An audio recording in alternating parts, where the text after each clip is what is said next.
This is TechCrunch.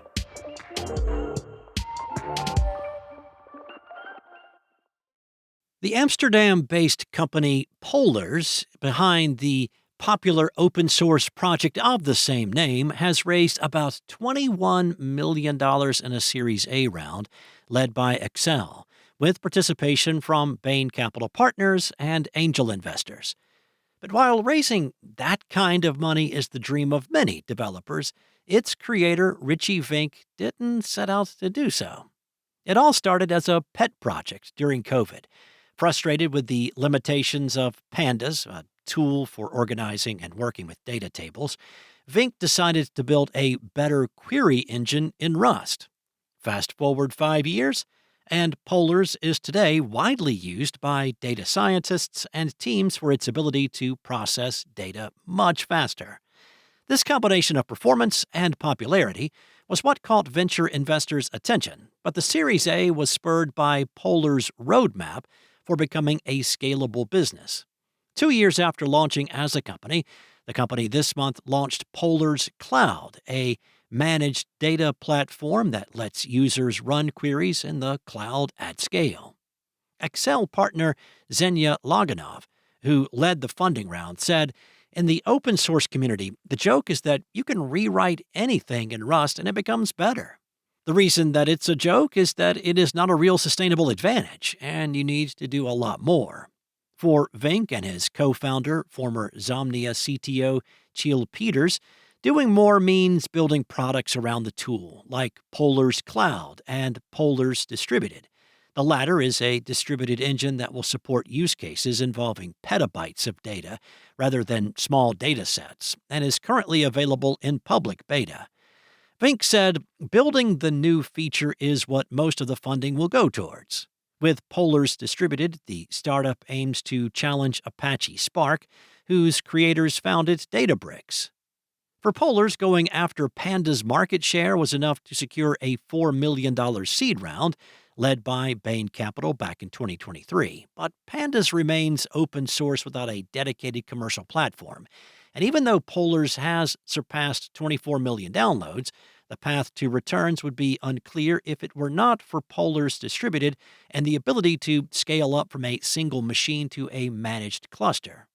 While Loganov referred to this as a more interesting second market, he agreed with Vink that the value of Polars is in closing the scale gap between Pandas and Spark.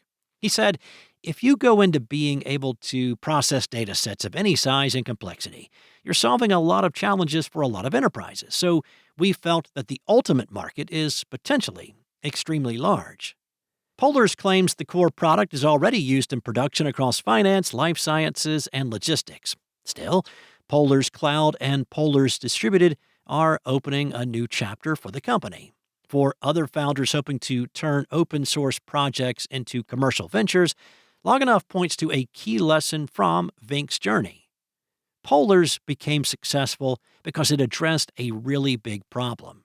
He found a niche where the technology available today is just outdated by a mile. So I would suggest finding a large problem. Making democracy work is not easy, as recent events have made clear. Some critics would argue that technology is making it worse. But one startup is hoping that AI could help bridge some differences instead of widen them. Tommy Lorsch, co-founder and CEO of ComplexChaos, told TechCrunch, "I had an aha moment one day when I realized people are asking AI to explain something like they're 5 years old. What if we use it as a facilitator to help people understand each other and find common ground?" He and co-founder Maya Ben-Dror are developing tools to help people arrive at a consensus. One of their first test cases involved climate negotiations, but it really doesn't matter what the issue is. Their goal is to foster cooperation and shorten the time it takes for groups to come to agreement. Everyone is building software for collaboration like Slack, Google Docs, whatever. Lorsch said cooperation is a different piece. Facilitating cooperation isn't something that scales well, though.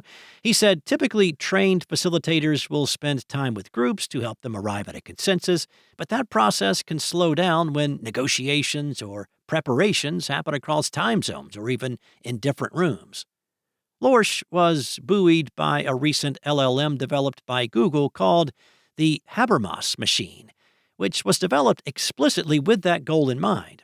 He said, "This is basically an AI that generates group consensus statements where people feel represented both by majority and minority point of view." Lorsch and Ben Dror recently trialed their startups tool to help young delegates from 9 African nations prepare for climate-related negotiations at a United Nations campus in Bonn, Germany. The tool incorporates both Google's Habermas machine and OpenAI's ChatGPT to generate questions, come up with goals for conversations, and help summarize long documents. Now, the goal is to help the delegates arrive at consensus as a block before they begin negotiations with others.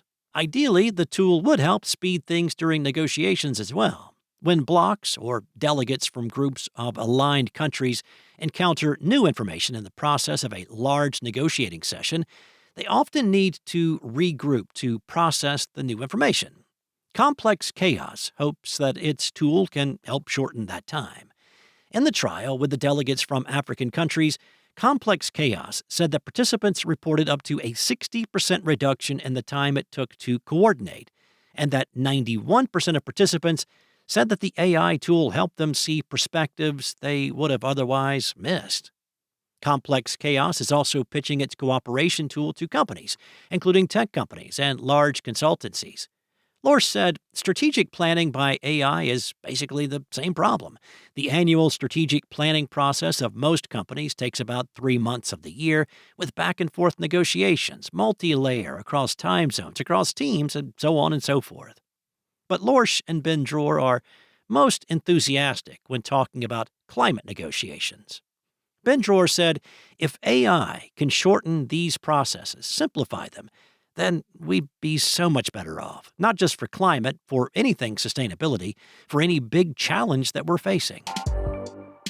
That's it from TechCrunch. For more tech stories like these, go to TechCrunch.com.